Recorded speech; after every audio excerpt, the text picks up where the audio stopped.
أعوذ بالله من الشيطان الرجيم بسم الله الرحمن الرحيم الحمد لله الذي أرسل رسوله بالهدى ودين الحق ليظهره على الدين كله وكفى بالله شهيدا والصلاة والسلام على رسول الله وعلى آله وأصحابه ومن والاه.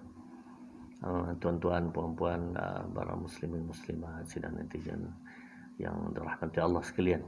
Alhamdulillah dapat kita bertemu lagi dan meneruskan siri kuliah kitab At-Tafsir Al-Mawdu'i li Surah Al-Quran Al-Karim. Masih kita dengan perbincangan awalan iaitu tentang surah Al-Fatihah, khususnya a'udzubillahi minasyaitonir rajim. Bismillahirrahmanirrahim.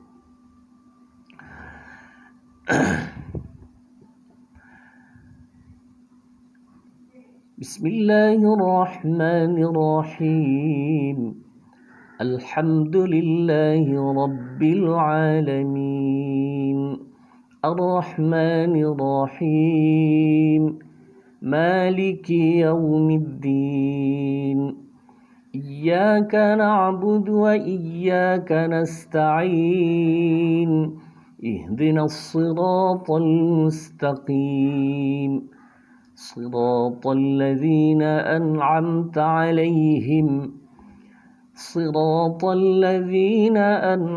عليهم غير المغضوب عليهم ولا الضالين.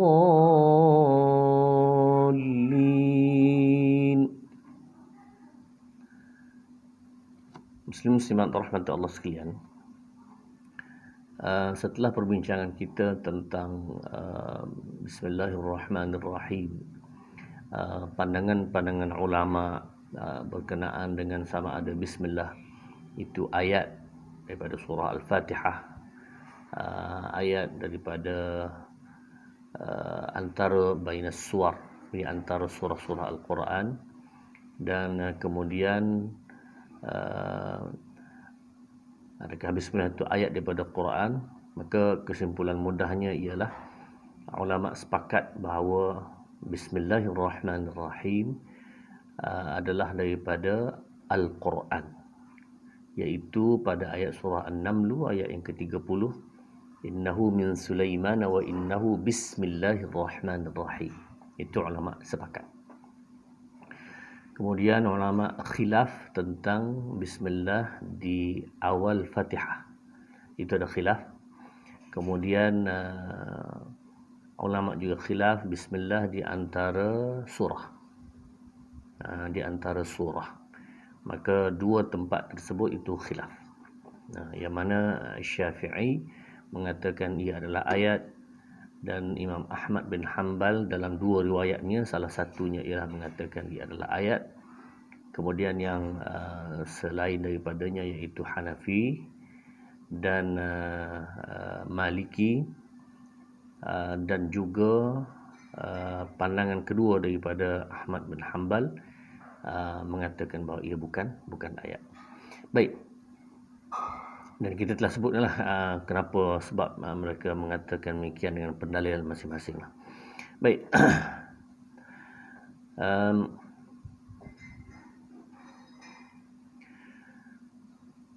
Surah Al-Fatihah ini diriwayatkan dengan pelbagai nama.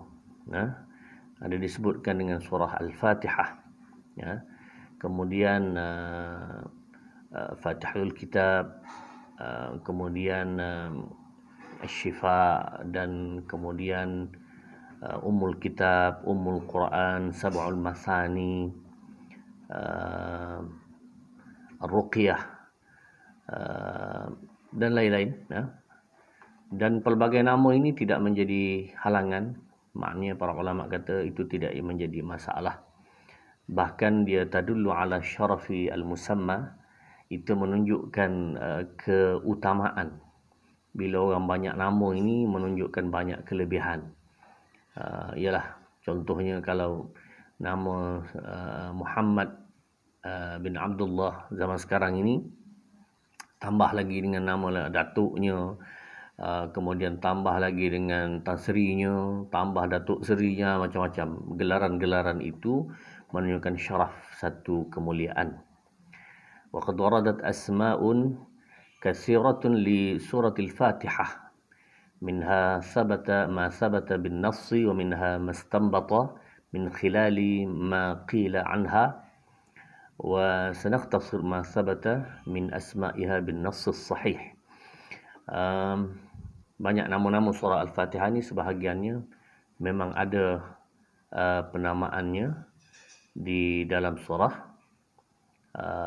di dalam nas, dalam hadis-hadis yang sampai warid kepada kita, dan sebahagian laginya diambil daripada istinbat peranan surah tersebut, kemudian disebutkan demikian. Surah Al-Fatihah dalam hadis sahih Muslim, akhraja Muslim fi sahihihi wan Nasa'i fi sunanihi min hadis Ibn Abbas radhiyallahu anhuma qala. Hadis ini disebutkan oleh dalam sahih Muslim, yaitu Abshir, kata Nabi sallallahu alaihi wasallam, Abshir bin Nurain utituhuma lam yu'tihima nabiyyun qablak. Gembiralah dengan dua cahaya Nurain yang diberi kepadaku yang tidak diberi kepada nabi-nabi sebelum, iaitu Fatihatul Kitab, itu surah Fatihah, wa khawatim suratul Baqarah, dan juga penutup kepada surah Al-Baqarah. Lam taqra harfan minhuma illa a'taytuhu illa u'tiyathu. Tidak dibacakan huruf-huruf ataupun ayat daripada kedua itu, melainkan diberikan, ditunaikan segala permintaan ataupun segala kehendaknya. Wa qila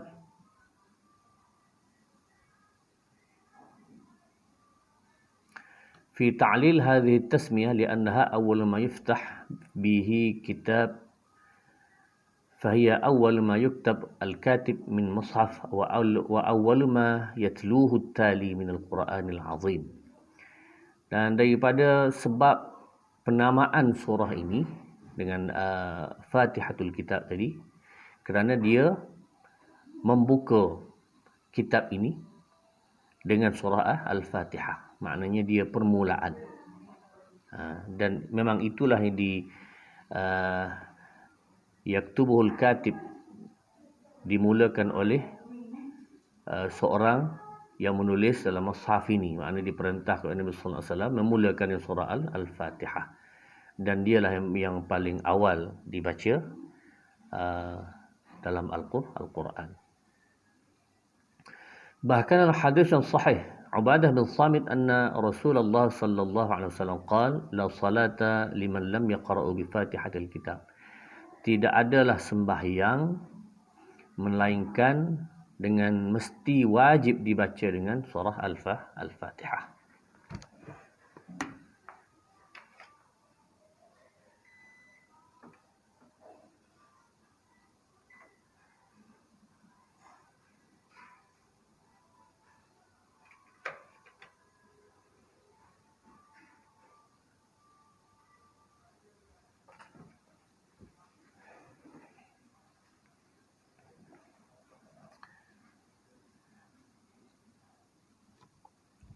Dan dalam Sahih Muslim juga daripada hadis Abi Hurairah radhiyallahu anhu qala Rasulullah sallallahu alaihi wasallam, man shalla salatan lam yaqra fiha bi Fatihatil Kitab fa hiya khida' yaqulha salasan. Itu antara hadis-hadis yang menyebutkan tentang Fatihatil Kitab.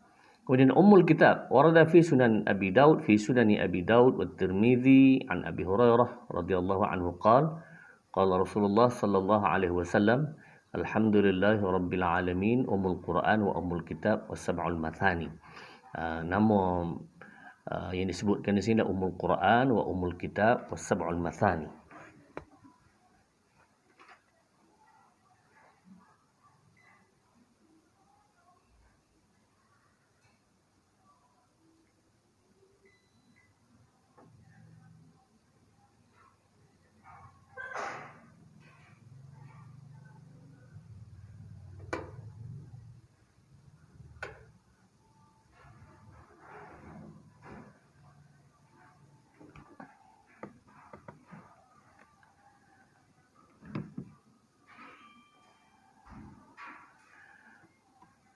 Jadi 3 nama tersebut.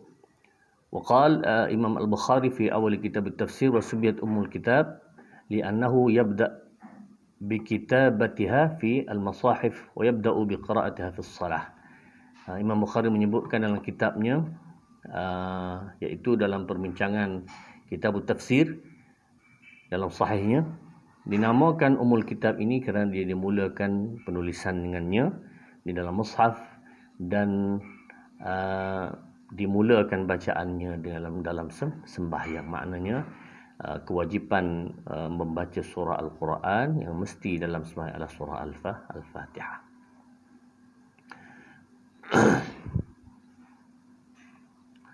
Kemudian Ummul Quran dalam Sahih Al-Bukhari,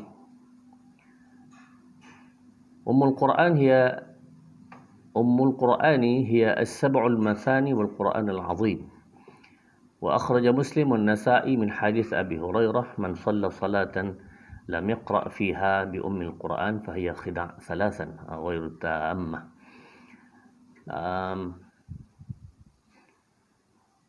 Sesiapa sahaja yang bersalah tidak membaca surah Fatihah dengan Ummul Quran, maka dia adalah khida', disebut 3 kali, iaitu ghairut tammah, tidak sempurna.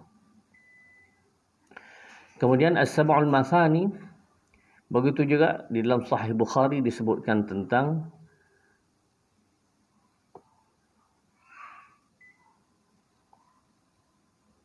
hiya as-sab'ul mathani wal Qur'an al-'azim alladhi utituhu.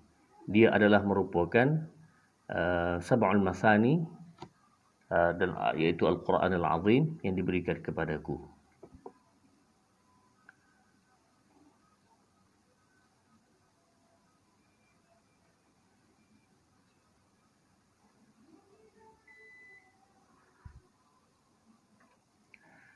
Dan dinamakan perkara ini adalah tuqra'u fi kulli rak'ah. Sab'ul mathani ini kerana dia dibaca berulang-ulang dalam setiap rakaat. Kemudian begitu juga dinamakan dengan suratul salah. Surah di dalam sembahyang. Dalam hadis yang agak panjang dalam Sahih Muslim, qassamtu salah baini wa baina 'abdi nisfain wa li 'abdi ma sa'al.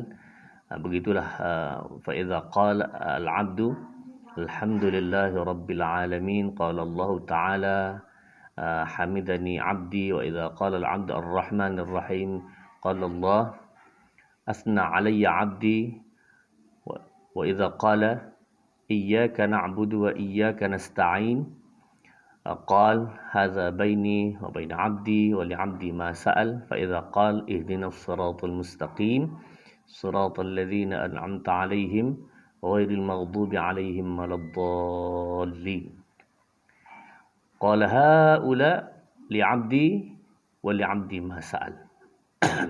Itu dinamakan suratul salati. Kemudian suratul ruqyah.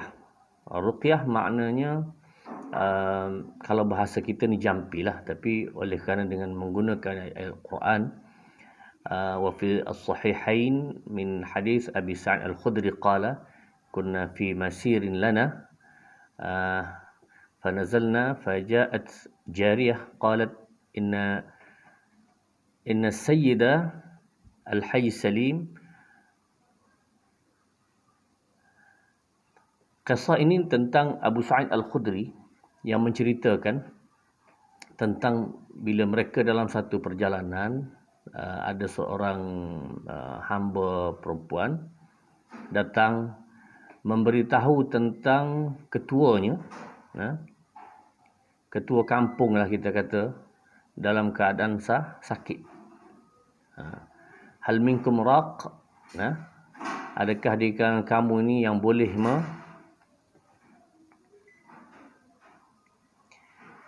boleh menjampi?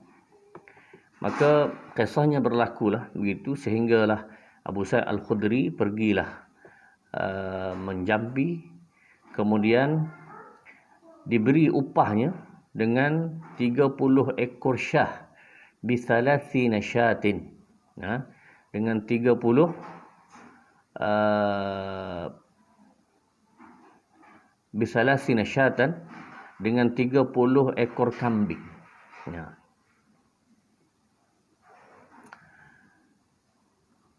Wasaqana labanan, dan mereka juga memberikan kami susu, susu kambing. Kemudian bila falamma raja'a, bila kami balik, ya, kemudian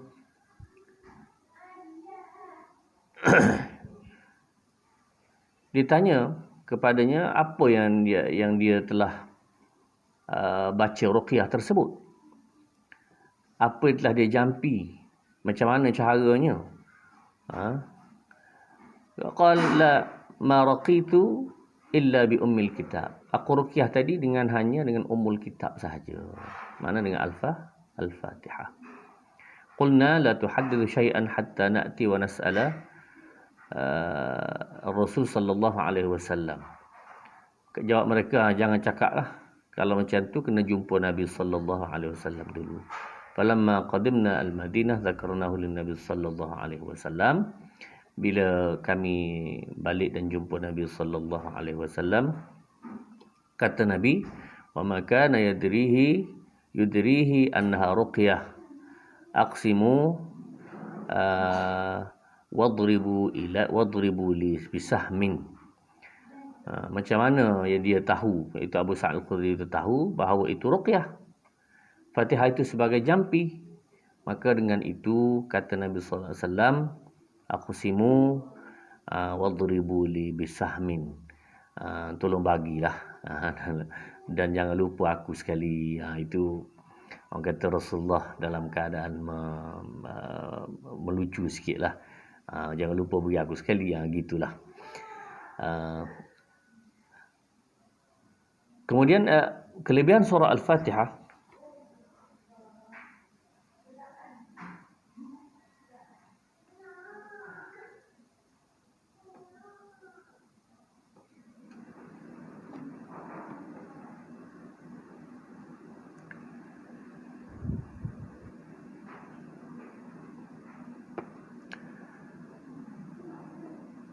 aghlabul ahadith allati zakarat asma'ul Fatihah tadullu ala fadailiha. Kebanyakan hadis-hadis yang menyebutkan tentang kelebihan surah Fatihah menunjukkan fadail, satu kelebihan, satu keutamaan. Dalam surah Al-Fatihah ini antara lain disebutkan oleh Nabi sallallahu alaihi wasallam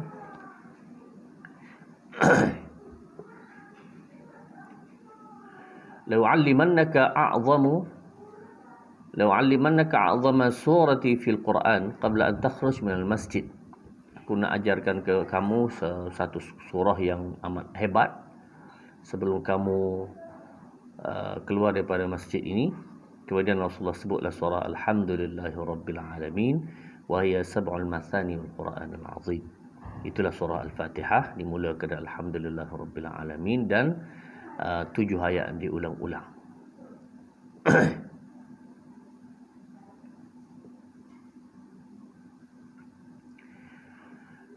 Begitu juga dalam hadis yang lain, atuhibbu an u'allimaka suratan lam yanzil fi at-Taurati wala fil Injil wala fil Zabur wala fil Quran misliha sama akhbarahu anha al-Fatihah.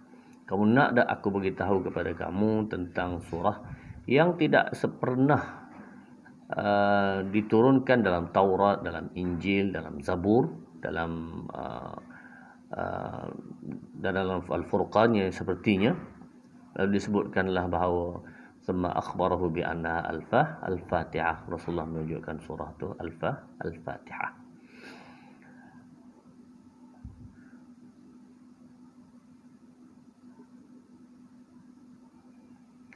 Baik.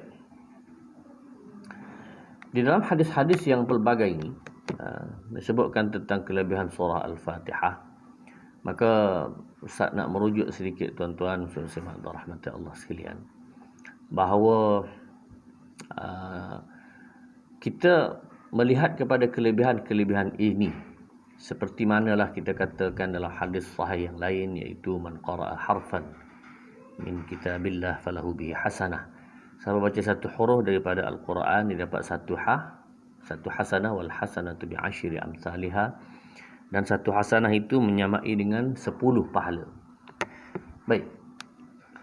Perlu diingat bahawa dalam hal membaca Al-Quran ini, hendaklah kita baca Quran ini dengan betul. Itu paling penting, dengan betul. Seperti mana yang dibaca oleh Nabi sallallahu alaihi wasallam. Namun kita katakan kita tak pernah dengar macam mana Rasulullah baca.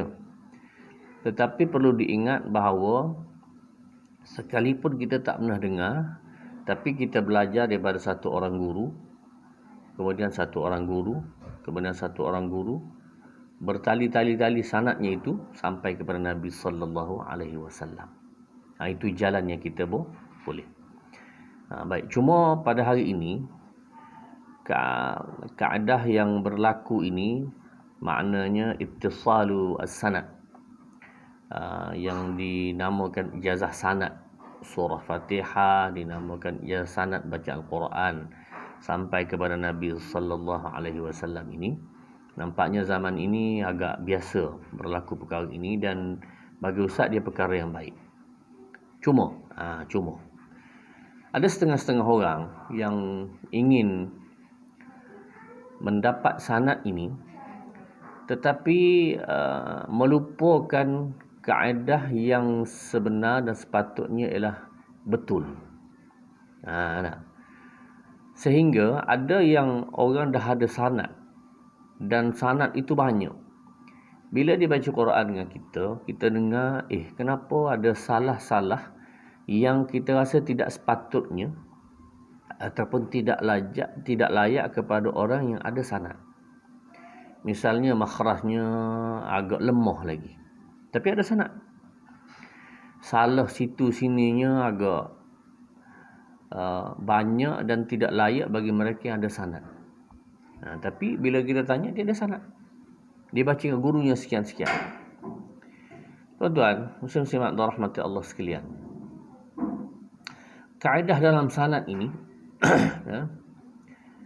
yang pertama sekali Ustaz nak sebutkan di sini ialah bukan mesti apabila kita baca dengan guru, apabila sahaja kita baca dengan guru, maka kita akan terima mesti betul 100% macam guru tersebut. Bukan mesti. Dia bergantung kepada kemampuan murid itu juga. Contoh, dalam satu kelas, kalau sekolah biasa lah, katakanlah satu kelas itu semua budak bijak belaka. Maksud bijak belaka ni, 30 orang satu kelas ni memang jadi budak-budak mutafawwiqin, budak yang memang jenius punya budak lah. Baik, guru mengajar kat depan. Habis satu kelas pelajaran, kita tanyakan, adakah semua 30 orang murid tersebut, walaupun bijak belaka, dapat ambil semua yang guru cakap tadi? Jawapannya tidak. Kajian memang telah dibuat di dalam kaedah kaedah ilmu pendidikan, dah dibuat, iaitu dalam satu kelas itu akan terbahagi 3 juga. Walau budak bijak macam mana pun tetap 3 juga. Yang pertama yang dapat paling banyak lah. Kita kata mungkin ini dapat, guru cakap tadi 90% dia punya dapat dia. Yang kedua adalah peringkat pertengahan. Middle ataupun intermediate ini, pertengahan ini dia akan dapat lebih kurang separuh, 50 lebih 60 itu sahaja.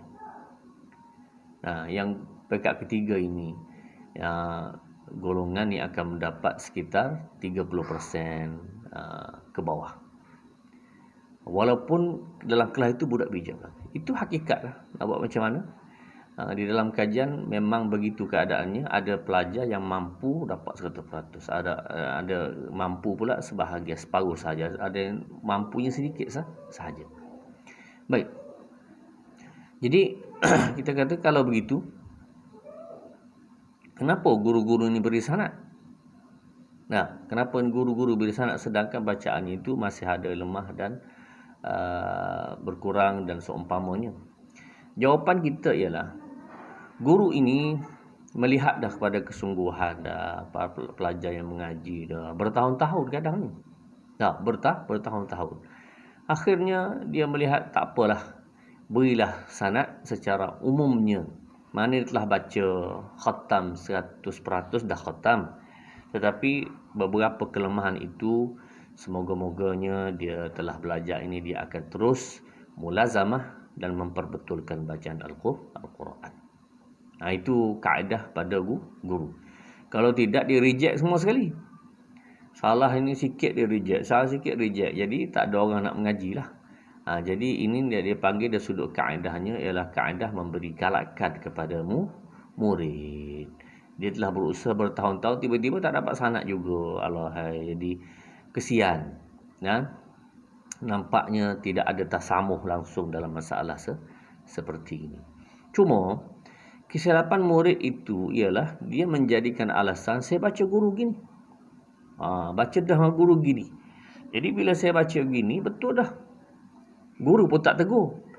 Ini pengalaman ustaz dalam masalah bacaan surah Fatihah dan Al-Quran ini dengan sanad.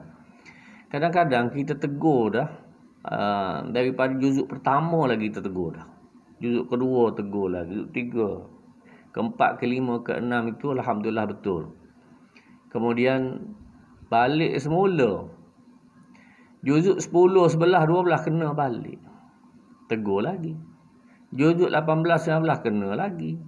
Tegur lagi. Jadi benda itu berulang-ulang. Jadi kadang-kadang sampai ke tahap yang kita terpaksa menerima perkara itu diperbetul dan mungkin salah lagi selepas itu. Tetapi tafaulnya ataupun kita berharapnya insya-Allah dia dengan sebab dia berusaha ikhtiar itu Allah Subhanahu Wa Taala akan beri kebaikan kepada dia. Jadi dari sudut roh, dari sudut semangatnya, dari sudut menggalaknya, maka insya-Allah biarlah dia terus belajar. Tapi tidak boleh dia jadikan alasan bahawa dia ada sanad, bacaan dia mesti betul. Betul ini ialah tuan-tuan, mesti nombor satu. Ini syarat nombor satu, dirujuk kepada kitab At-Tajwid. Yang ini perkara disepakati. Maksudnya para ulama semua merujuk kepada satu ilmu, dia panggil ilmu tajwid. Betulnya di situ. Dia dah cerita dah tentang